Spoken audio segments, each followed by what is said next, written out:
우리 마음을 다해서 하나님을 우리 고백하며 나아갑시다. 고개 들어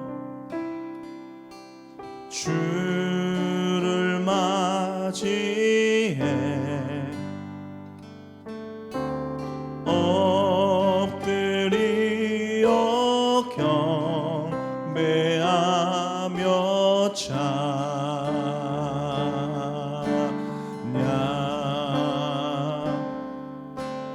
왕의 위엄을 신령과 진정한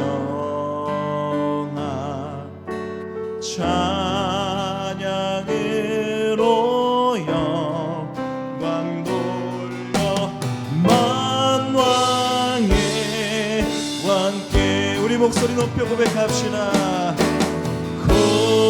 고개 들어 우리 마음을 다해서 주를 맞이해 주를 맞이해 엎드려 경 우리 찬양을 주님께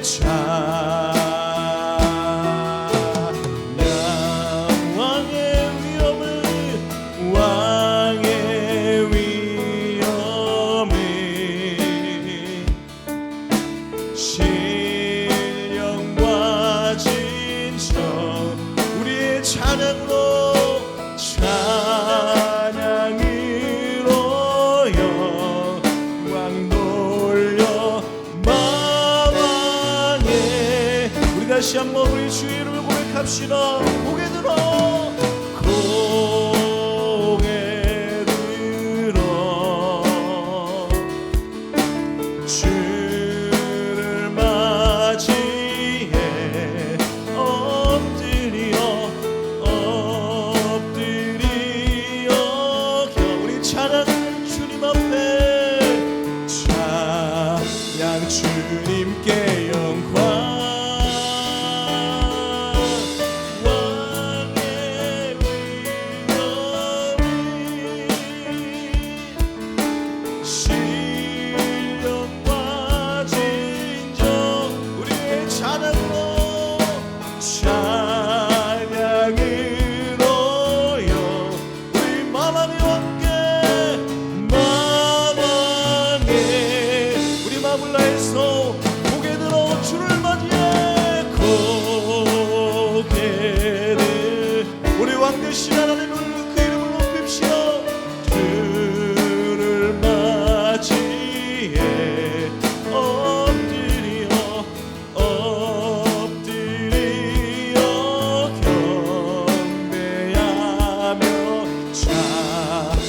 주님께 영광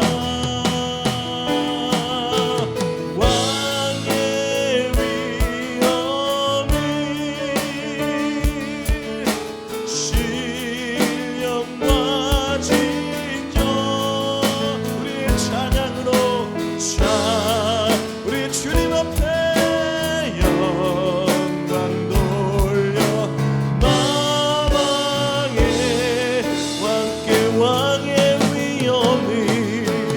왕의 위엄을 신령과 진정으로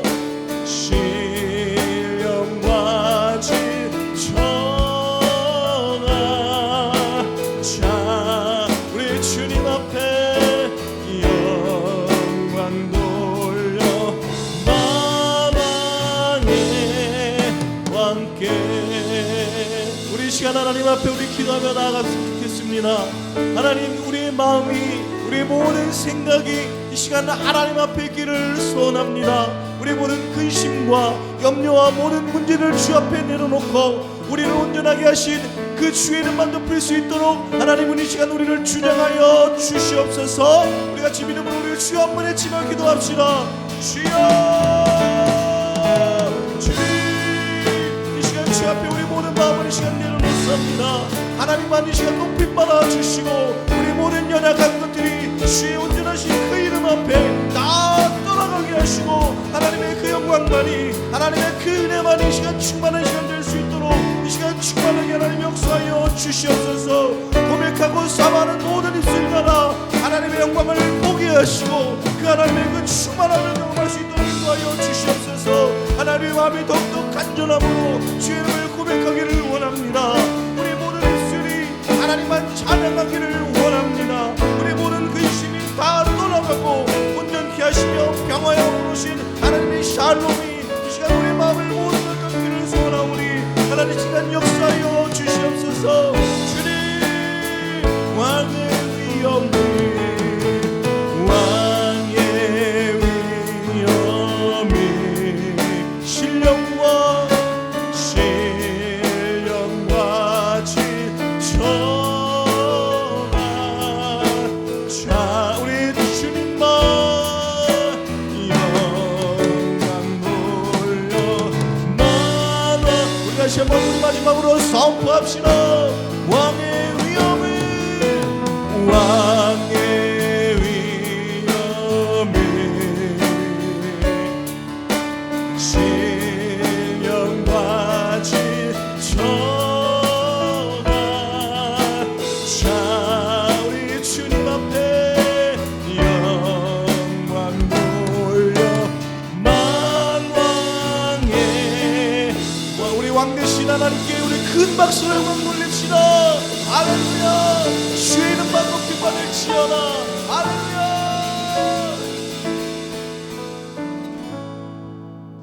우리 시애팬분들 인사하며 나갑시다. 주의 이름으로 축복합니다. 주의 이름으로 축복합니다. 환영합니다.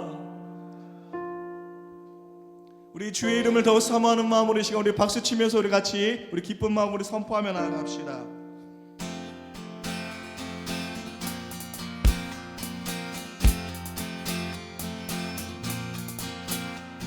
우리의 영혼아 이 시간 주만 바라보고 주만 송축할지어다.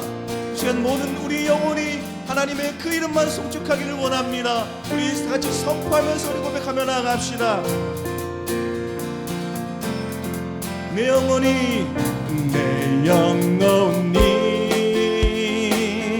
은총 입어 중한 죄짐 벗고 보니 슬픔 많은 이 세상도 천국으로 와 우리 같이 고백합시다. 할렐루야 할렐루야 찬양하세 내 모든 죄 사함받고 주 예수와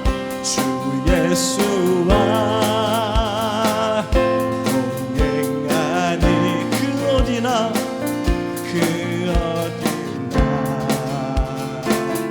하늘나라 더 큰 믿음으로 우리 다시 한번 우리 고백하며 나갔으면 좋겠습니다. 주의 얼굴 뵙기 전에 주의 얼굴 뵙기 전에 멀리 뵈던 하늘나라 그러나 내 맘속에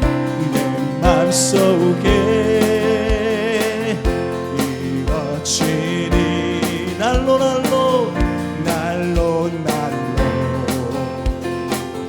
가까 우리 같이 선포합시다. 할렐루야 할렐루야 찬양하세 내 모든 죄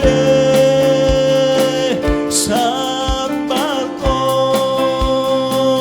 주 예수와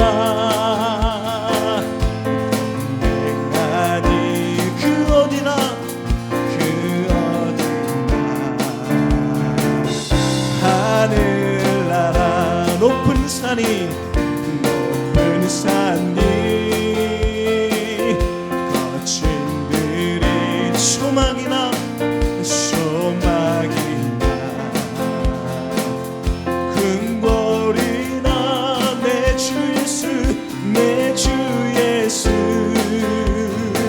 무엇인가 우리 여러분 믿음으로 선포합시다. 그 어디나 하늘나라. 아멘. 할렐루야 할렐루야. 찬양하세 내 모든 죄 내 모든 죄 사함 받고 주 예수와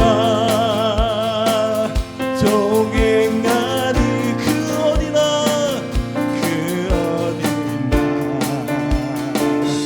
하늘. 다시 한번 할렐루야 할렐루야. 찬양하세. 우리는 자유합니다. 내 모든 죄 사함 받고 아멘. 주 예수와 동행하니 그 어디나. 우리 다시 한번 더 큰 믿음으로 고백합시다. 할렐루야 찬양하세 내 모든 죄 사함 받고 주 예수와 동행하니 그 어디나 그 어디나 하늘나라.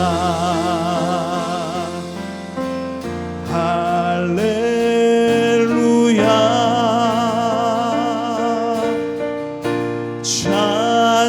찬양하세 내 모든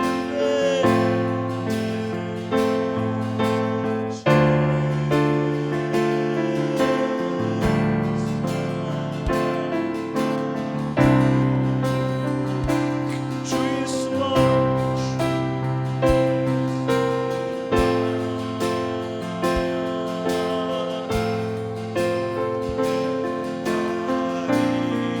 우리가 어떤 길을 가든 그 어디나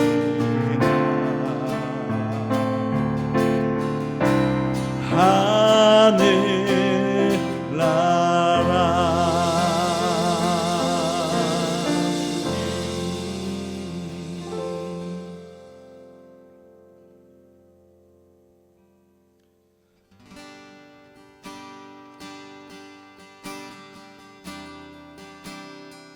우리 시간 우리와 함께 하시며 우리 모든 아픔을 아시고 우리 모든 걸음을 아시는 그 하나님 앞에 우리 마음을 향하여 더 가까이 가기를 소망합니다. 이런 고백을 가지고 우리 하나님 앞에 나아갔으면 좋겠습니다.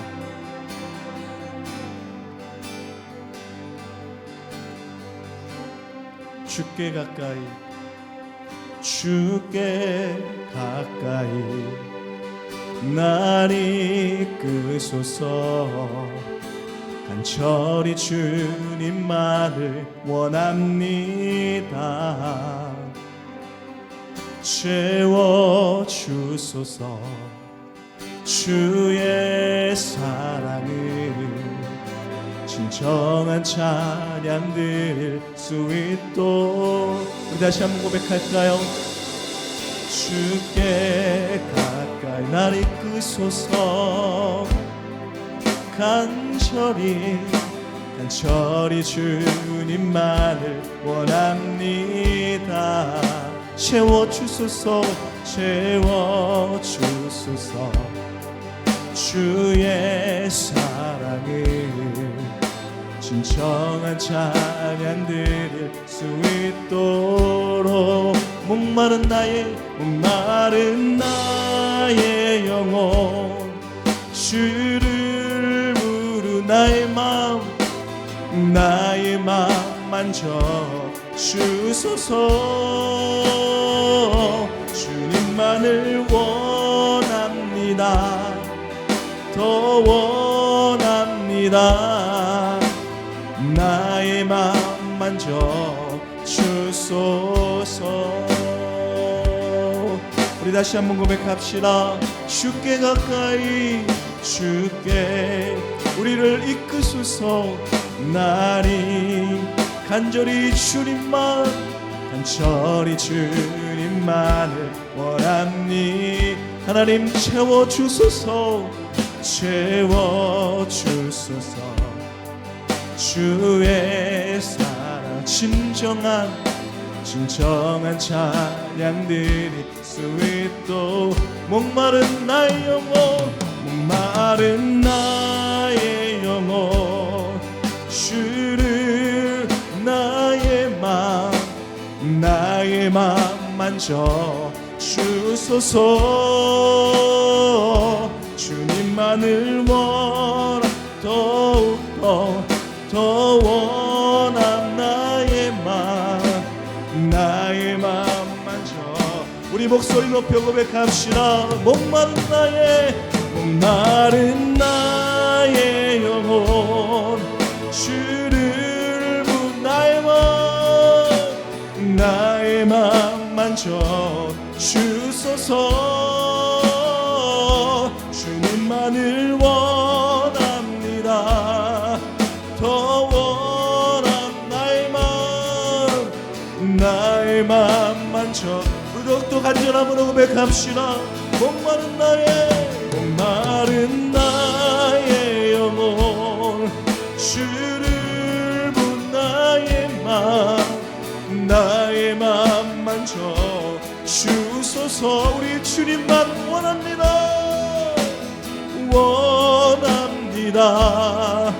더 원합니다. 우리 더욱더 간절함으로 시간 고백합시다. 목마른 나의 영혼 주를 나의 맘 만져 주소서. 주님만을 원함. 더 원합니다. 나의 맘 만져 주소서. 목마른 나의 영혼 주를 부르니 나의 맘 만져 주소서.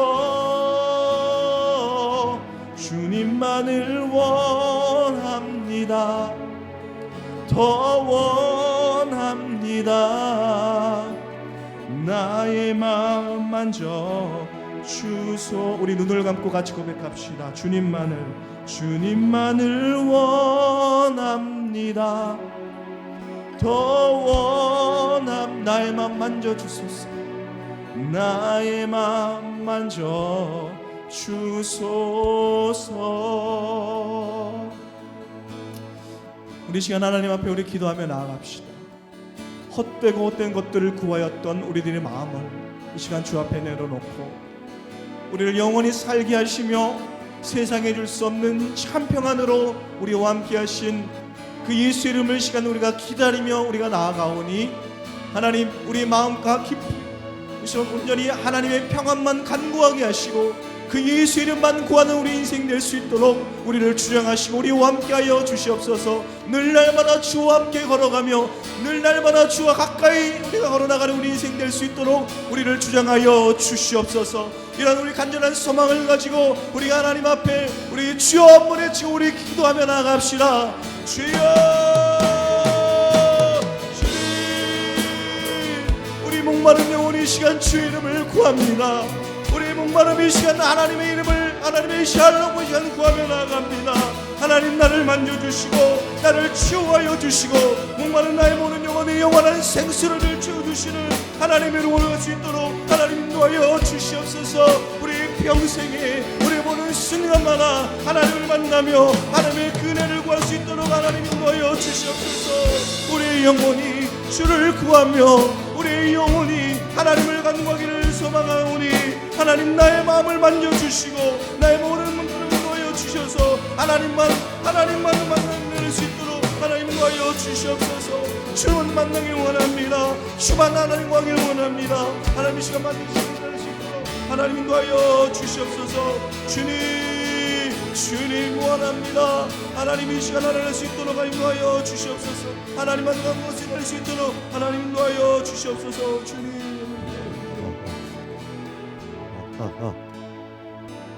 오늘도 십자가를 바라봅니다. 나의 죄, 우리의 죄를 용서해 주세요. 우린 죄인입니다. 태어날 때부터 죄인이었고 지금도 죄 가운데 있습니다. 하지만 하나님 아버지께서 보내주신 분 예수님을 통해 나의 죄, 우리의 죄의 문제를 십자가 앞에 내려놓습니다. 예수님의 보혈로 우리의 죄를 용서해 주세요. 우리 예배도 받아주세요. 세우신 리더십에 기름을 부어주시고 아론의 쌍난 지팡이로 제사장 직분을 허락하신 것처럼 모세가 손을 들고 기도하면 이기고 손을 내리면 싸움에서 졌던 것처럼 영적인 능력, 지혜, 리더십, 은사를 이도구 목사님에게 더하여 주세요. 하나님, 우리는 아무것도 아닙니다. 아무것도 아닌 존재에 시간과 정성을 하나님께 올려드립니다. 우리 예배를 받아주세요. 예수님의 이름으로 기도합니다. 아멘. 우리 자리에서 일어나셔서 하나님 앞에 봉헌으로 나가도록 하겠습니다. 날이 저물어 갈 때 빈들에서 걸을 때 그때가 하나님 때 내 힘으로 안 될 때 빈손으로 걸을 때 내가 고백해 여호와 이래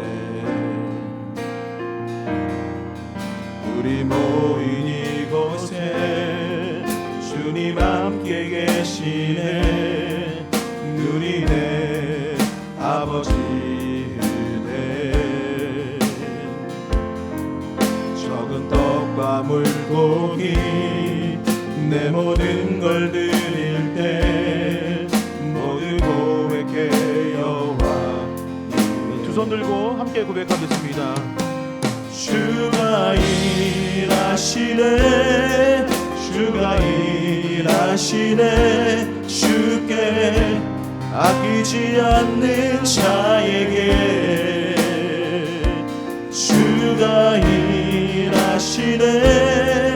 주가 일하시네 신뢰하며 얻는 자에게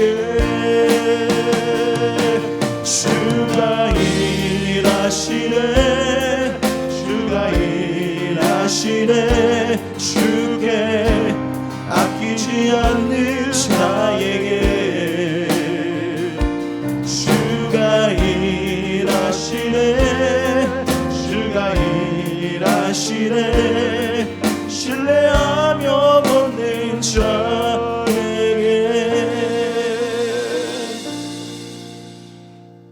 하나님 아버지 감사합니다. 아버지 지난 한 주도 우리를 지켜주시고 또한 우리의 죄의 문제를 해결하여 주시고 또한 이 자리에 나와 하나님을 다시 예배할 수 있도록 인도하여 주시니 너무나도 감사를 드립니다.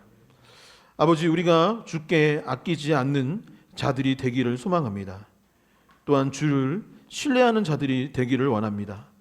그런 마음과 정성을 담아서 아버지 이 예물을 하나님께 드리오니 기뻐 받아 주시옵소서. 아버지 이 예물이 하나님의 영광을 위해 쓰임받기를 원합니다. 아버지 특별히 우리가 주님의 참 사랑을 전하고 실천하는 교회로 쓰임받기를 원하오니 이 예물을 통하여서 또한 우리의 삶과 가정을 통하여서 우리의 시간과 물질을 통하여서 그 일들을 이루어 주시옵시고 아버지 또한 그 정성과 마음을 담은 우리의 주님의 귀한 자녀들 머리 위에 주님의 한량없는 복을 허락하여 주시옵소서. 이 예물을 기뻐 받아 주신 줄 믿으며 예수 그리스도의 이름으로 기도하옵나이다. 아멘. 다같이 자리에 앉으시기 바랍니다. 주보 뒷면을 참고해 주시고 교회 소식을 함께 듣도록 하겠습니다.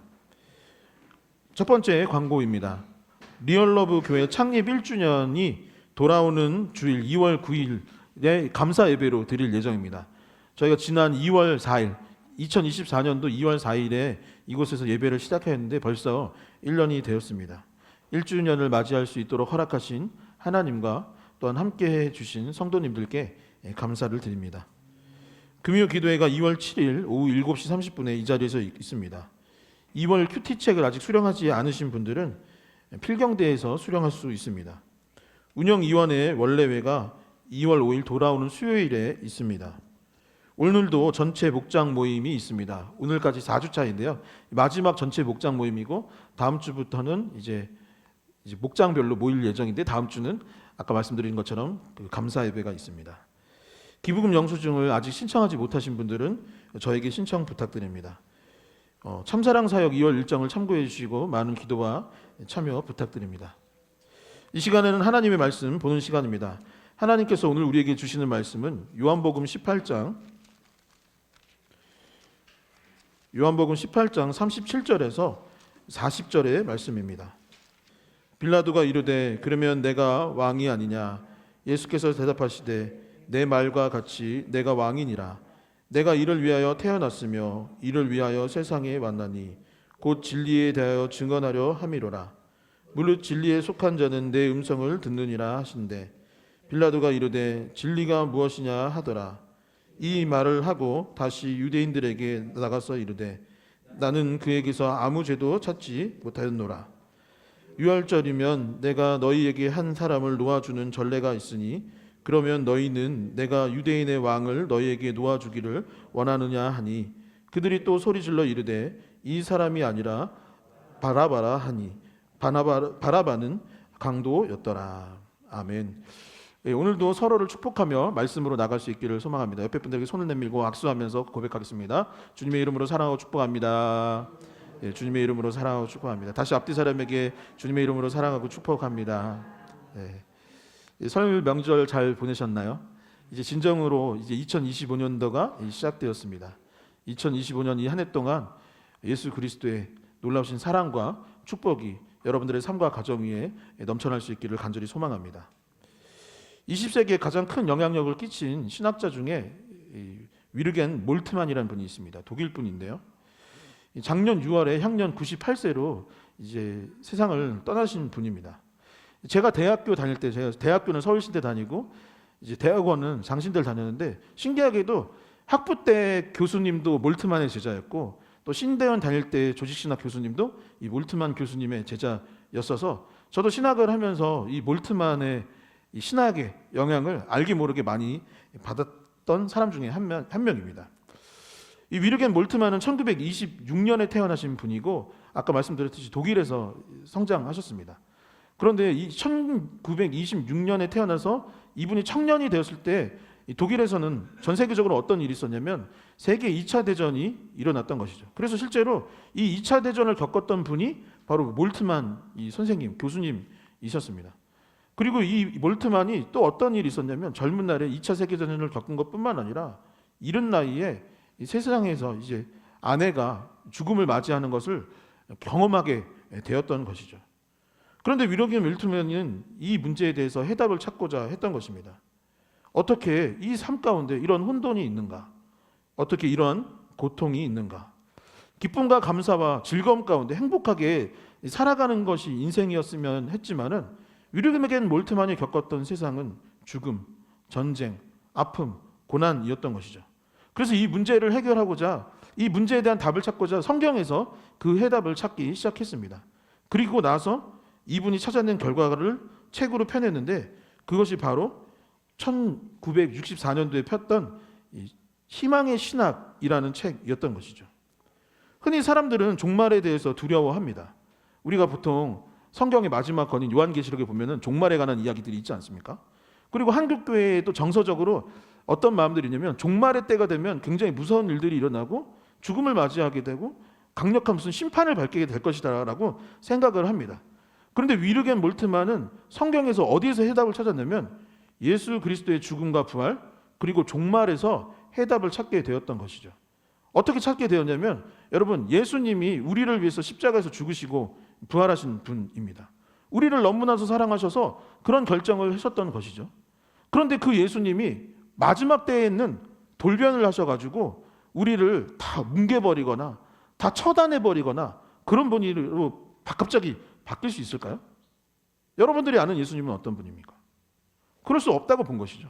몰트만은 지금의 우리가 알고 있는 예수님이 결국에 마지막 때에도 올 것이고, 우리가 생각하는 심판은 그런 심판이 아니라, 성경이 말하는 심판은 그런 것이 아니라는 것입니다. 잘못된 것을 바로잡는 심판이요, 결국에 하나님의 나라를 완성하는 과정 가운데 있었던 일들이지, 결국 예수 그리스도는 좋은 것들을 우리에게 주시고 지금과 같이 그때에도 미래에도 너무나도 큰 축복들을 주시는 분이라고 몰트만은 생각하게 되었던 것이죠. 그래서 그가 주장했던 것은 무엇이냐면 희망의 신학, 우리가 그리스도인으로서 하루하루를 살아가는 가운데 희망을 갖고 살아가야 된다고 그는 보았던 것입니다. 먼 미래에 종말의 때에 하나님의 나라가 완성된다라는 것을 알고 오늘을 살아간다면, 오늘을 살아가는 우리도 그 희망을 품고 오늘을 살아가야 한다라는 것이죠. 예수 그리스도가 나를 위해서 죽으시고 부활하셨다는 것을 안다면 먼 미래에 내가 죽을 때에야 그 일이 성취된다고 생각하는 것이 아니라 오늘을 살아갈 때에도 너무나도 감사하고 희망에 넘치는 삶을 살아가는 거죠. 그래서 그리스도인들은 오늘을 살아갈 때 어떻게 해야 되느냐? 먼 미래에 하나님의 나라가 이루어질 것을 알기 때문에 오늘을 살아갈 때에 세상과 사회에 대해서도 무관심한 것이 아니라 잘못된 것들이 있다면 그리스도인으로서 바로잡아 가야 하는 것이고, 어려운 이웃들이 있다면 그들을 도우면서 살아가야 하는 것이 그리스도인이 반드시 해야 될 의무라고 그는 보았던 것이죠. 그리고 결국 무엇을 이야기했느냐? 여러분, 인생에 있어서 영화의 끝이, 인생이라는 영화, 우주라는 영화, 이 인류라는 영화의 끝이 해피 엔딩이라면 오늘은 어떻게 해야 돼요? 해피해야 되는 것입니다. 그 끝이 희망이 있다면 오늘도 희망을 안고 살아가야 한다는 것, 그것이 그가 주장했던 희망의 신앙인 것입니다. 사랑하는 성도 여러분, 몰트만은 예수 그리스도를 통해 희망을 보았습니다. 세계대전 속에서 사람들은 절망을 보았지만 그럼에도 불구하고 몰트만은 희망을 외쳤던 것이죠. 2025년 이 한 해, 그리고 앞으로의 여러분들의 삶 가운데 여러분들은 무엇을 품고 살아가길 원하십니까? 절망이십니까? 그리스도인으로서 절망 가운데 살아가십니까? 그래서는 안 될 것입니다. 옆에 분들에게 다시 한번 이렇게 축복할까요? 당신에게 희망이 있습니다. 당신에게 희망이 있습니다. 다시 한번, 우리에게 희망이 있습니다. 우리에게 희망이 있습니다. 아멘? 아멘? 네, 우리에게 희망이 있는 줄 믿습니다. 우리는 지난주 요한복음 18장을 나누면서 예수님께서 기도를 마치신 후에 어떤 일이 있었는지를 함께 보았습니다. 예수님께서 이 십자가를 앞두고 겟세마네에서 기도를 하고 난 후에 사람들이 찾아왔던 거예요. 그 사람들은 누구냐면 대표적인 사람이 은 30에 예수님을 팔아먹었던 가룟 유다였고, 또 그 뒤에 섰던 사람들은 가룟 유다의 인도를 받아서 예수님을 잡아 죽이고자 했던 군인들과 아랫사람들, 경비병들이었다라고 되어 있습니다. 잡혔으니 이제 어떻게 되었을까요? 예수님이 잡혔으니 어떻게 되었을까요? 이제 신문을 당하시게 된 것입니다. 일종의 재판을 받으시게 되었던 것이죠. 그것이 오늘 우리가 함께 나눌 요한복음 18장의 나머지 내용입니다. 한번 사진을 볼까요? 그림표를 보면은 자, 이렇게 되어 있습니다. 표에 보면 이렇게 되어 있는데 요한복음 18장에서부터 19장 초반까지의 내용이 다음과 같이 구성되어 있습니다. 총 3번의 신문을 받았는데 첫 번째는 누구였냐면 대제사장이 아니라 대제사장 가야바의 장인이었던 안나스에게 처음에 가서 신문을 당하였고, 그 다음에 갔던 것은 누구냐? 대제사장인 가야바에게 갔던 것이고, 마지막에는 그 유명한 3번째 빌라도에게 가서 신문을 당했던 것입니다. 그리고 그 사이에 이 주황색으로 표시되었는데 무엇이 나왔냐면 베드로가 예수님을 부인하는 장면들이 사이사이에 이렇게 내용들이 구성되어 있는 거예요. 여러분, 그렇다면 이 말씀을 통하여서 베드로가 배반을 하고 부인을 하고 또 신문을 당하고 이 재판을 하는 과정을 통해서 이 성경 말씀이 우리에게 전해주고자 하는 내용은 무엇일까요? 우리가 이 말씀을 통하여서 깨달아야 하는 것은 무엇이겠습니까? 안나스, 가야바, 빌라도, 그리고 베드로의 모습을 통하여서 하나님께서 우리에게 주시고자 하는 메시지가 무엇인지 오늘 말씀을 통해서 함께 살펴보도록 하겠습니다. 첫 번째, 오늘 본문이 우리에게 이야기하는 것은 무엇이냐면 인간의 악함에 관해서 본문은 들려주고 있습니다. 인간이란 너무나도 쉽게 죄에 빠지는 존재요, 타인을 향하여서 배려하거나 사랑하거나 존중하거나 그런 존재가 아니라 자신의 이익이 되는 일이 있거나 나의 어떤 잘 되는 무언가가 있다면 사람들을 버려버리고 충분히 악을 흔하게 저지를 수 있는 존재가 바로 인간이라고 성경은 말하고 있는 것이죠. 구약 성경 미가서 3장 9절에서 11절의 말씀을 함께 한 목소리로 봉독해 보도록 하겠습니다. 함께 읽겠습니다. 야곱의 족속의 우두머리들과 이스라엘 족속의 통치자들 곧 정의를 미워하고 정직한 것을 굽게 하는 자들아, 원하노니 이 말을 들을지어다. 시온을 피로 예루살렘을 죄악으로 건축하는도다. 그들의 우두머리들은 뇌물을 위하여 재판을 하며 그들의 제사장은 삭슬 위하여 교훈을 하며 그들의 선지자는 돈을 위하여 점을 치면서 여호와를 의뢰하여 이르기를 여호와께서 우리 중에 계시지 아니하냐, 재앙이 우리에게 임하지 아니하리라 하는도다. 아멘. 이 구약 성경에 보면은 대예언서가 있고 소예언서가 있는데 이 소예언서 중에 하나가 바로 미가서입니다. 그리고 이 미가서는 미가 선지자라는 분이 이스라엘의 영적 상태가 어떠한지를 들려주고 있는 본문이 바로 이 본문인 것이죠. 여러분, 하나님의 백성들은 어떻게 될까요? 하나님의 백성은 당연히 공의롭고 정의로워야 됩니다. 왜 그렇습니까? 하나님이 공의롭고 정의로우신 분이에요. 그렇다면 그 백성들은 어떻게 살아가야 되겠습니까? 공의롭고 정의롭게 살아가는 것은 너무나도 당연한 것입니다. 우리가 스스로 이스라엘 백성이 나는 하나님의 자녀입니다 라고 이야기를 했어요. 그럼 하나님의 자녀로서 어떻게 살아야 될까요? 아버지를 본받아서 공의롭고 정의로운 삶을 살아야 했던 것이죠. 그런데 오늘 본문에 보면 방금 이 미가 선지자가 뭐라고 했냐면 이렇게 얘기하는 거예요. 우두머리들은 뇌물을 위하여 재판을 했다는 것입니다. 공정한 재판을 해야 되는데 이 재판의 결과가 어떻게 이루어지느냐? 뇌물, 돈 때문에 그것들을 이루어지게 할 것이다 라고 이야기합니다. 제사장은 뭡니까? 본문에 나온 제사장이 있는데 제사장은 오늘로 치면은 목사님이라고 볼 수 있겠죠. 그런데 목사님들이, 제사장들이 무엇을 위하여 교훈을 하느냐? 설교를 하는데 설교하는 이유가 뭐라고 되어 있나요? 돈 받으려고. 삭슬을 위하여 설교를 하고 있다. 그러니 여러분, 돈을 위해서 교훈을 던진다면 여러분 어떤 말을 할 것 같아요? 여러분 듣기 좋은 소리 하죠. 여러분들이 원하는 이야기를 할 것입니다. 여러분들이 들었을 때 달콤한 이야기를 제사장들이 교훈하였던 것입니다. 그 다음에 또 뭐라고 되어 있냐면 선지자들은 돈을 위해서 점을 쳤다. 선지자들이라는 것은 예언자들인 거예요. 예언을 하는 사람들이 선지자입니다. 그런데 예언을 할 때에 이 사람들이 이 무엇을 하였냐면 돈을 받고 돈을 위하여서 무당처럼 점을 쳤다라고 되어 있습니다. 그러면서 이들이 말하기를 뭐라고 했냐면 여호와께서 우리 중에 계시지 아니하냐라는 것은 않겠냐라는 거예요. 당연히 우리 안에 계시지. 이렇게 좋은 얘기하고 이렇게 좋은 점을 쳐주고 이렇게 좋은 심판을 해주는데 하나님께서 우리 중에 계시는 거 맞아. 우리에게 임하지 아니하냐 아니하니라 이렇게 막 말하고 다니는 것입니다. 여러분, 하나님이 우리 중에 계시고 그럼에도 불구하고 재앙이 우리에게 않을 것처럼 이스라엘의 지도자들은 그렇게 말을 했던 것이죠. 여러분, 예수님의 재판도 마찬가지입니다. 안나스가 나왔고 가야바가 나왔고 빌라도가 나왔습니다. 그런데 안나스는 어떤 사람이냐면 아까 본문에 나와 있지만 가야바의 누구라고 되어 있냐면 장인이라고 되어 있어요. 여러분, 안나스는 누구냐면 이 가야바의 장인이었는데 성경에는 나와 있지 않고 역사 기록에 의하면 뭐라고 됐냐면 안나스에게 5명의 아들들이 있었대요. 그리고 손자들이 많이 있었습니다. 그런데 그 집안이 제사장 가문이면 그것들을 임기가 있어요. 임기가 있고 끝나면 다음 사람이 하고 내가 끝나면 또 다음 사람이 하는 겁니다. 그러다가 어디까지 갔냐면 지금 사위였던 가야바까지 간 거야. 여러분, 이게 무슨 말일까요? 그런데 내가 내 아들들 사위까지 지금 대제사장을 시켰는데 재판을 할 때에 누구한테 갔다고 됐어요? 안나스한테 갔다는 거예요. 안나스. 이게 무슨 말일까요? 여러분, 이덕우 목사가 70세에 대해서 은퇴를 한 거예요. 근데 교회를 아들한테 물려준 겁니다. 아들한테 물려주고 나서 어떻게 하냐면 설교를 제가 계속하는 거예요. 교회 행정을 제가 계속하는 거예요. 이게 말이 될까요? 제가 임기가 끝났는데 안나스가 지금 계속 임기를 채우려고 했던 것이에요. 그러니까 사람들이 지금 가야바한테 가는 것이 맞는데 안나스한테 가서 예수님의 신문을 재판을 해달라고 했던 것입니다. 두 번째 갔던 사람은 누구냐면 가야바예요.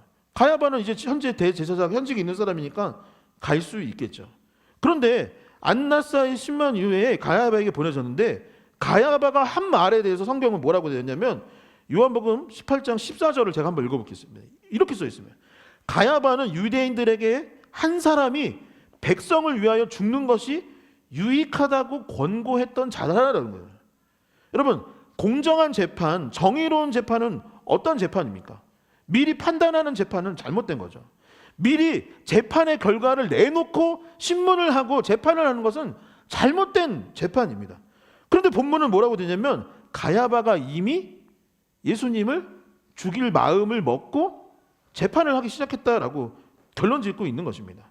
사형을 선고한 마음을 먹고 사람들에게 지금 이 재판을 진행하고 있는 것이죠. 세 번째 신문, 이 재판은 누가 했냐면 그 유명한 이 빌라도라는 사람이 등장을 합니다. 빌라도는 예수님에 대해서 어떻게 생각을 하셨을까요? 38절의 말씀 한번 같이 읽어보도록 하겠습니다. 함께 읽겠습니다. 이 말을 하고 다시 유대인들에게 나가서 이르시되 나는 그에게서 아무 죄도 찾지 못하였노라. 아멘. 여러분, 빌라도가 지금 뭐라고 했냐면 예수님을 신문하고 나서 사람들한테 가서 말한 거야. 내가 지금 신문을 하고 조사를 해봤는데 예수님은 죄가 있다 없다? 없다라는 겁니다. 예수님이 죄가 없어. 여러분, 당신들이 지금 이 사람 끌고 와서 재판해달라고 했는데 예수님은 죄가 없어요. 그런데 이거 어떻게 해야 되죠? 여러분, 십자가 형벌을 내려야 됩니까? 내리지 말아야 됩니까? 죄가 없는데. 바라바랑 교환을 해야 됩니까? 말아야 됩니까? 말아야죠. 여러분, 심판을 해서는 안 되죠. 왜냐면 죄가 없는 걸 재판관이 알고 있는데 신문을 하고선 지금 재판을 해서 형벌을 내린다는 것은 불가능한 것입니다. 그런데 여러분들 다 알다시피 결국 빌라도가 예수님을 십자가에 달게 마지막 최종 결정을 했습니다. 왜 그랬을까요? 죄가 없는 건 알지만 대중이 원했기 때문입니다. 여론이 그것을 원하고 있었기 때문에 빌라도는 죄가 없는 것을 알지만 그럼에도 불구하고 예수님을 심판했던 것이죠. 여러분, 솔로몬의 재판을 기억하실 것입니다. 재판, 이 신문 과정에서 가장 중요한 것은 무엇이냐면 공의롭고 정의롭고 지혜롭고 옳은 판단을 해야 하는 것인 것이죠. 누군가의 삶과 생명이 달려있는 일이기 때문에 신중하고 정의롭게 지혜롭게 이 결정들을 해야 하는 것입니다. 그런데 오늘 본문에 나와 있는 안나스, 가야바, 빌라도는 그렇지 않았던 것입니다. 여러분, 예수님을 재판하는 과정에 있어서 이들은 잘못된 결정을 하고 있었던 것이죠. 이 본문이 말하고 있는 것이 무엇일까요? 여러분, 이 재판에 있어서 예수님이 십자가에 달려 죽기를 원했던 것은 이 재판관들만의 문제가 아니었습니다. 다른 사람들도, 그 군중도, 백성들도 몰려가서 예수님을 죽여달라고, 예수님에게 고난을 내려달라고, 심판해 달라고 원하고 있었던 것이죠. 이 사람들이, 이 세 명이 성경에서 대표적으로 나왔을 뿐이지 이스라엘의 영적 상태가 지금 전반적으로 다 이런 상태라고 볼 수밖에 없었던 것입니다. 그러니 여러분은 어떻겠습니까? 이런 재판이 이번 한 번뿐이었을까요? 이스라엘의 재판할 때 예수님이 십자가에 달려 죽으신 것처럼 억울한 죽음을 당한 사람들이 이번 한 번뿐이었을까요? 저는 그럴 리 없다라고 생각을 합니다. 여러분, 이 장소에만 악이 존재했던 것이 아니라 이스라엘의 전반적인 영적 상태가 악하였던 것이고, 이 시간에만 사람들이 갑자기 악화해진 것이 아니라 이스라엘의 사람들은 늘 악한 상태에 놓여 있었던 것입니다. 여러분, 요한복음의 기록들을 우리가 그동안 계속 살펴봤는데 얼마나 억울하고 안타까운 사람들이 많이 있었습니까? 가난한 어부들이 있었고, 사람들에게 존중받지 못하였던 여인들이 있었고, 누구에게 도움을 받고 싶지만 도움을 받지 못하였던 베데스다 병자가 있었고, 장애를 안고 살아가는 가운데 무시당하고 거지가 되어서 거린으로 살아가야만 했던 실로암 맹인이 있었습니다. 그들의 고통은 사실 그들의 잘못이나 그들의 문제가 아니라 사실은 이 사회가 안고 있는 악, 인류가 갖고 있는 죄의 문제로 인함인 것을 오늘 본문은 지적하고 있는 것입니다. 두 번째, 오늘 말씀은 인간의 약함, 연약함에 대해서 들려주고 있습니다. 사람이라는 존재가 얼마나 연약하고 유약한 존재인지를 본문은 말하고 있는 것이죠. 이 설교를 시작하며 독일의 신학자인 위르겐 몰트만에 관한 말씀을 드렸습니다. 그는 신앙에 있어서 희망을 갖고 사는 것이 너무나도 소중하고 중요한 것이다. 그리고 희망의 근거는 어디에 있느냐? 예수 그리스도와 이 종말의 때를 놓고 그는 희망의 근거를 찾게 되었던 것이죠. 우리는 하나님의 나라, 천국을 소망하는 자요, 그러니 희망을 품고 살아갈 수밖에 없는 사람들이라고 위르겐 몰트만은 말했던 것입니다. 그런데 하나님의 나라를 소망하는 자가 오늘을 살아가는 가운데 하나님의 나라와 동떨어진 삶을 살아갈 수는 없는 것입니다. 내가 천국을 꿈꾸는데 천국에서는 그렇게 사랑하고 아름답고 예수 그리스도와 동행한다고 생각하면서 오늘을 살아갈 때는 하나님의 나라와 동떨어진 삶을 살아갈 수는 없는 거예요. 저 천국이 멀리 있는 것이 아니라 지금 내 삶 가운데도 이루어져야 하는 것이고, 그래서 사회에, 세상에 문제가 있을 때 모른 채 해서는 안 되는 거죠. 약자가 있을 때 그것을 모른 채 해서는 안 되는 것이 그리스도인이라고 몰트만은 말했던 것입니다. 그런데 여러분, 아까 말할 때 이 희망의 신학을 주장할 때에 독일은 어떻게 대하고 있었나요? 2차 세계대전을 일으킨 국가는 독일입니다. 아돌프 히틀러에 의해서 이루어진 것이 세계대전이었던 거예요.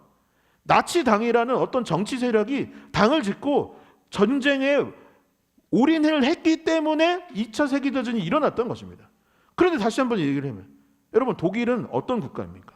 독일의 국교는 뭐죠? 기독교입니다. 여러분, 독일에는 많은 목회자가 있었어요. 몰트만뿐만 아니라 많은 신학자들이 이미 존재하는 상태였던 것입니다. 국교가 그리스도교, 기독교인이, 여러분, 백성들, 국민들은 종교가 뭡니까? 기독교예요. 그러니까 온 국민이 다 성도였던 것입니다. 그래서 다시 말하지만 당시에 독일에서 2차 세계대전을 일으켰다니까요. 여러분, 왜 그랬던 것일까요? 많은 사람들이 이것이 잘못되고 있는 것을 알지만 외면했던 것이죠. 영적인 일과 세상적인 것을 구별했던 것입니다. 나는 천국에 가고 하나님의 백성이지만 이 사회에서 일어나는 일에 대해서는 나는 관심을 끊어버렸던 것이죠. 사회의 문제에 대해서는 외면하고 있었던 것입니다. 오늘 말씀에서도 이와 마찬가지를 발견할 수 있습니다. 아까 요한복음 18장 표를 보여드렸는데 다시 한번 보겠습니다. 이 표입니다. 여러분, 이 본문의 이 표를 보면 어떻게 되냐면 예수님을 향한 신문이 있었어요. 그리고 이를 통해서 우리는 인간의 악함에 관해서 이야기 나눴습니다. 그리고 신문과 신문 사이에 베드로의 이야기가 기록되어 있는 거예요. 여러분, 베드로는 누구입니까? 누구보다 예수님을 사랑한다라고 말했던 사람이 베드로입니다. 주는 그리스도의 시와 하나님의 아들이로소이다 라고 말했던 사람이 베드로입니다. 가장 열정적으로 예수님을 쫓아다녔던 사람이 베드로입니다. 예수님을 끝까지 지키겠다라고 생각했던 사람이 베드로입니다. 그런데 본문은 어떻습니까? 베드로가 3번이나 예수님을 부인했다라고 본문은 말하고 있는 것이죠. 25에서 27절의 말씀을 같이 읽어보면서 깊이 한번 생각해보면 읽어볼 수 있으면 좋겠습니다. 함께 같이 읽겠습니다. 시몬 베드로가 가서 불을 쬐더니 사람들이 묻되 너도 그 제자 중 하나가 아니냐? 베드로가 부인하여 이르되 나는 아니라 하니 대제사장 중 하나는 베드로에게 귀를 잘린 사람의 친척이라 이르되 내가 그 사람과 동행한 동산에 있는 것을 내가 보지 아니하였느냐? 이에 베드로가 또 부인하니 곧 닭이 울더라. 아멘. 3번이나 이루어진 예수님의 신문 과정에서 베드로는 예수님의 억울한 이 재판을 보았지만 외면을 해버리고 말았습니다. 그는 예수님을 3번 부인하였다라고 성경은 기록하고 있는데, 이 유대인들에게 있어서 3이라는 숫자는 완전수예요. 그러니까 3번 정도, 3번 부인을 했다라는 것의 의미는 뭐냐면 나는 완전히 예수님과 상관이 없는 사람이다라는 의미를 갖고 있는 것입니다. 내가 예수님을 몰라요. 3번 말했다는 것은 난 전혀 모릅니다 라고 완벽하게 부인을 했을 때 3이라는 숫자가 등장하는 것이죠. 베드로는 어떤 존재입니까? 나약하고 유약한 존재입니다.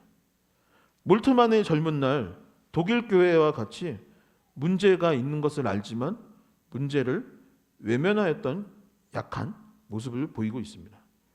천국은 소망하지만 이 땅 가운데 문제에 대해서는 외면하는 많은 그리스도인, 어쩌면 저와 같은 그런 사람, 세상의 문제나 내 옆에 형제의 아픔에 대해서는 외면하고 있었던 연약한 존재가 베드로요, 독일 교회요, 한국 교회요, 우리의 모습일지도 모르는 것입니다. 그리고 애초부터 욕심을 갖고 미워했던 악함과 자신에게 필요할 때는 취하고 정작 나를 필요로 할 때는 외면하였던 나약함은 사실 다를 것이 없다라는 것을 본문은 이야기하고 있는 것이죠. 우리는 요한복음 18장에 통하여서 인간의 모습, 내면의 모습을 살펴보았습니다. 예수님을 신문하였던 안나스, 가야바, 빌라도를 통해서 인간의 악함을 발견하게 되었고, 베드로가 3번 부인하는 모습을 통하여서 인간이 얼마나 나약한 존재인지도 우리가 함께 보게 되었던 것이죠. 그리고 성경이 이 모습을 통해 우리에게 알려주고 있는 것은 이것이 특정 몇몇 사람들의 문제가 아니라 이스라엘 전체의 문제요, 우리의 문제임을 가르쳐 주고 있는 것이죠. 성도 여러분, 악하고 나약한 우리의 이 문제를 어떻게 해결할 수 있을까요? 죄로 물든 우리의 이 마음을 어떻게 극복할 수 있을까요? 우리의 연약함, 이 나약함을 변화시켜서 강함이 되게 하고 힘없는 자의 힘이 되어질 수 있는 것은 무엇이겠습니까? 이 시대에 잘못된 것들을 바로잡을 수 있고, 나의 연약함으로 인해서 날마다 고통스럽고, 내가 나를 볼 때마다 너무나도 흔들리고, 나의 연약함, 나의 악함, 나의 이 삶의 문제, 포기하고 나약하고 힘들고 미워하는 이 삶의 문제를 어떻게 해결할 수 있는 것입니다. 마지막 재판관이었던 빌라도는 결국 예수님께 이 문제에 대해서 답을 원하였습니다. 요한복음 18장 38절의 말씀을 함께 같이 읽어보도록 하겠습니다. 함께 읽겠습니다. 빌라도가 이르되 진리가 무엇이냐 하더라. 아멘. 진리는 곧 인생의 답을 의미합니다. 약하고 악한 우리의 삶에 있어서 답이 무엇이냐고 결국 빌라도는 예수님께 질문하였던 것이죠. 이것이 인간이요, 인생이라면 악함을 해결하고 약함을 해결할 수 있는 답, 죄로 물들어 버린 우리의 문제를 어떻게 극복할 수 있는가, 나의 이 연약함을 어떻게 해결할 수 있는가. 예수님, 당신이 그리스도라면 우리에게 답이 뭔지, 인생의 답이 무엇인지, 인류의 답이 무엇인지, 이 이스라엘의 문제에 대한 답이 무엇인지를 알려주세요. 진리가 무엇이냐, 진리가 도대체 무엇이냐 라고 빌라도는 예수님께 물었던 것입니다. 여러분, 예수님은 이 질문에 무엇이라고 대답을 하셨을까요? 여러분 알고 계십니까? 예수님이 뭐라고 대답하셨을까요? 진리가 무엇이냐라는 이 질문에 예수님은 무엇이라 대답하셨을까요? 여러분들에게 묻겠습니다. 여러분들이 알고 있는 인생의 답은 무엇입니까? 여러분들 무엇이라고 답할 거예요? 진리가 무엇이냐는 이 질문에 우리는 무엇이라고 대답을 해야겠습니까? 근데 신기한 것은 무엇이냐면 38절 이후에 그 답이 없습니다.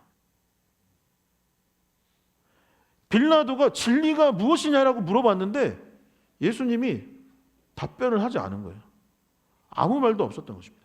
그 다음 절에도 없고 다음 장에도 없습니다.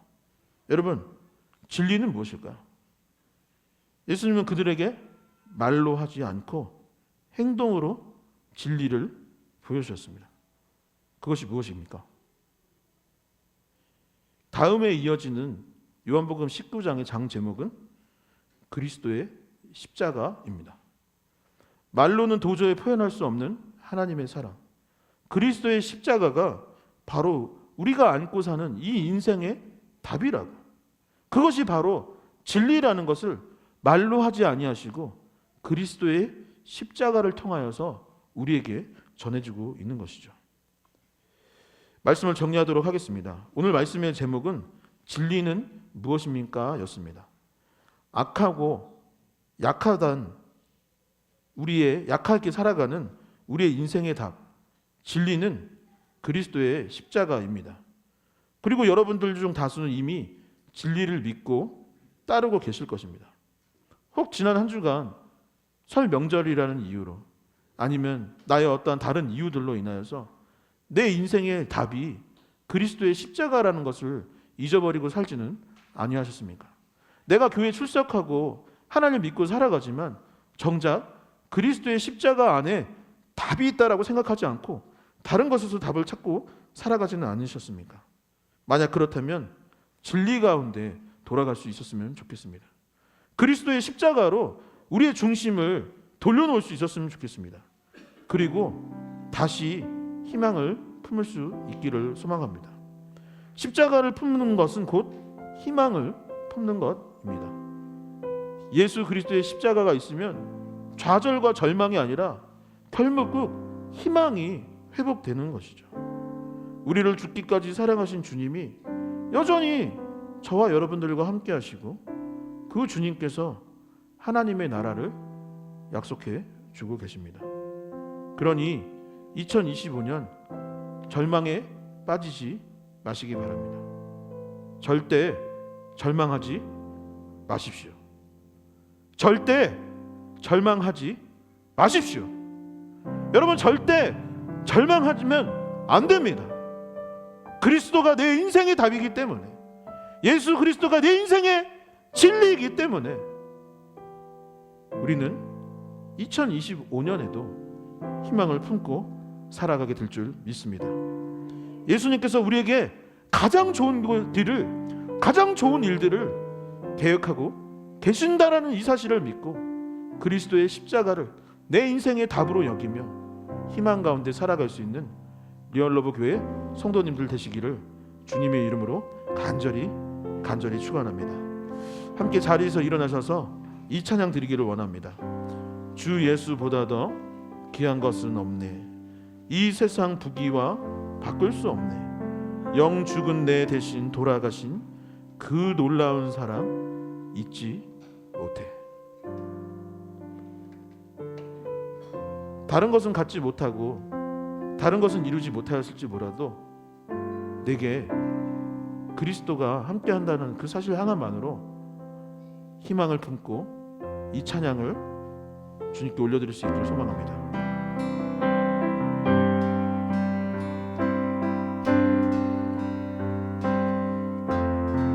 주 예수보다 더 귀한 것은 없네. 주 예수보다 더 귀한 것은 없네. 이 세상 무기와 바꿀 수 없네. 영주 내 대신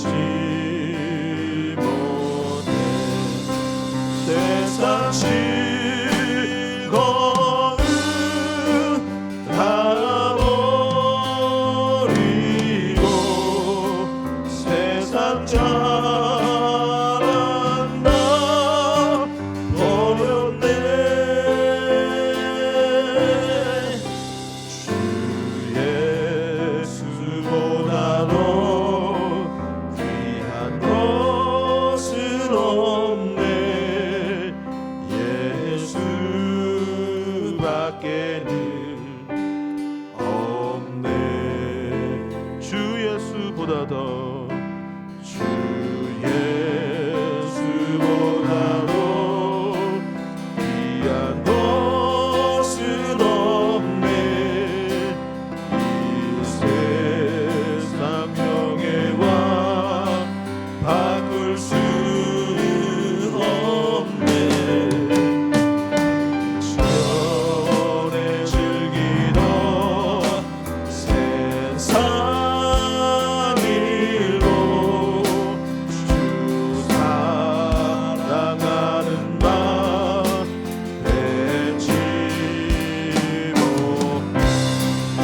세상 즐거움 다 버리고 세상 자랑 다 버렸네. 주 예수보다 더 귀한 것은 없네. 예수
세상 즐거움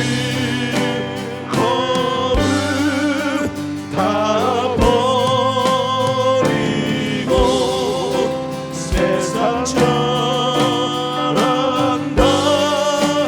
버렸네 세상 즐거움 세상 즐거움 다 버리고 세상 잘한다 버렸네 주 예수보다 더 귀한 것은 없네 예수 밖에는 없네. 이 시간 함께 기도할 수 있었으면 좋겠습니다. 우리는 오늘 말씀을 통하여서 인간의 악함과 또한 약함을 함께 나눴습니다. 우리는 사실 그런 존재들입니다. 이 성경에 기록된 그 사람들뿐만 아니라 저도 그렇고 여러분도 그렇고 우리는 다 악한 존재요, 연약하고 나약한 존재들입니다. 그러한 인생의 답이 되어주시는 분은 예수 그리스도이십니다. 이 시간 기도할 때에 하나님 우리에게 예수 그리스도를 향한 믿음을 허락하여 주시옵소서. 식어져 버린 나의 마음 가운데 다시 한번 하나님 아버지와 예수 그리스도의 그 강력한 사랑을 경험할 수 있게 하여 달라고, 하나님을 의지하고 예수 그리스도의 그 십자가를 의지하며 살아갈 수 있는 자가 되게 하여 달라고 이 시간 주여 크게 한번 외치시며 진리를 위하여 합심하여 기도하도록 하겠습니다. 주여 세상 즐거움 다 버리고 세상 잘한다 버렸네 세상 즐거움 세상 즐거움 다 버리고 세상 잘한다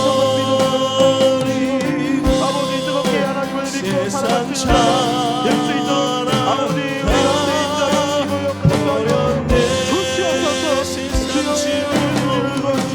세상 즐거움 다 버리고 세상 잘한다 버렸네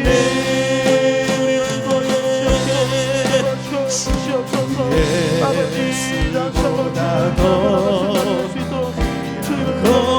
것은 없네 예수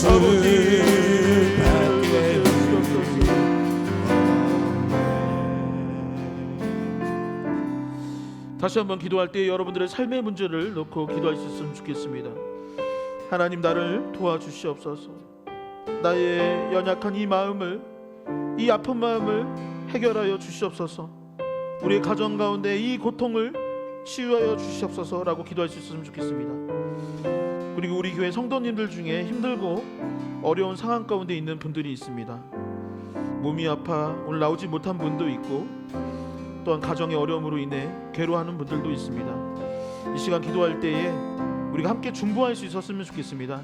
하나님, 하느님의 자녀들을 불쌍히 여겨주시고 그들의 문제를 해결하여 달라고 이 시간 주여 크게 3번 외치시고 다시 한번 합심하여 기도하도록 하겠습니다. 주여 다 버리고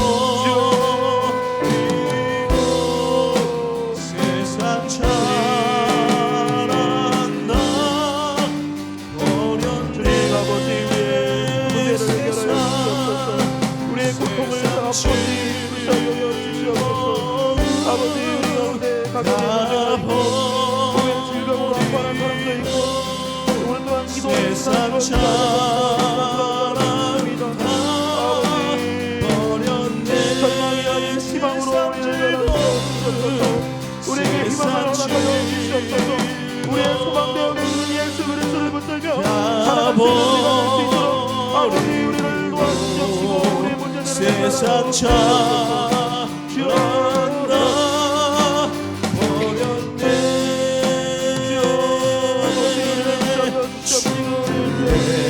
예수보다 더 아픈 육체의 문제를 해결하여 주시고 아버지 치료를 예수밖에 그 가정의 문제를 해결할 수 있도록 아버지 도와주시고 인도하여 주옵소서. 아버지 예수보다 더 귀한 것은 없네. 예수밖에는 없네.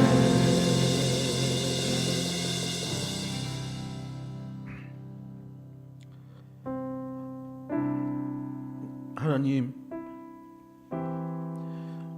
오늘 말씀에 나와 있는 안나스와 가야보아와 빌라도의 모습이 우리의 모습인 것을 봅니다.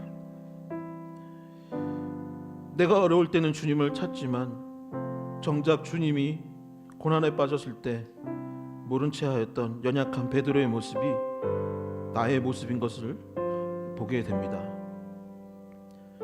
우리가 기도하고 교회에 나왔던 이유가 사실은 나의 유익과 만족을 위함이올 때가 많았음을 고백하게 됩니다. 아버지, 우리의 인생에 답이 없음을 고백하오니 그리스도 예수께서 우리의 답이 되어 주시옵시고 우리의 진리가 되어 주시옵소서. 아버지, 이 한 주를 세상 가운데 살아갑니다. 예수 그리스도가 답인 것을 잊지 아니하게 하여 주시고 진리 가운데 살아가게 하여 주시옵소서. 우리 리얼러브 교회가 세상의 가치를 쫓아 사역하는 교회가 되지 않게 하여 주시고 진리 가운데 거하게 하여 주시옵소서. 예수 그리스도의 이름으로 기도하옵나이다.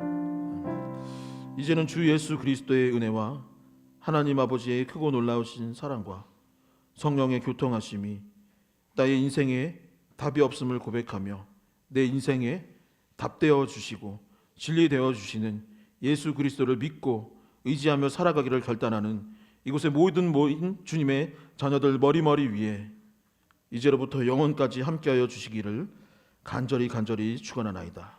아멘.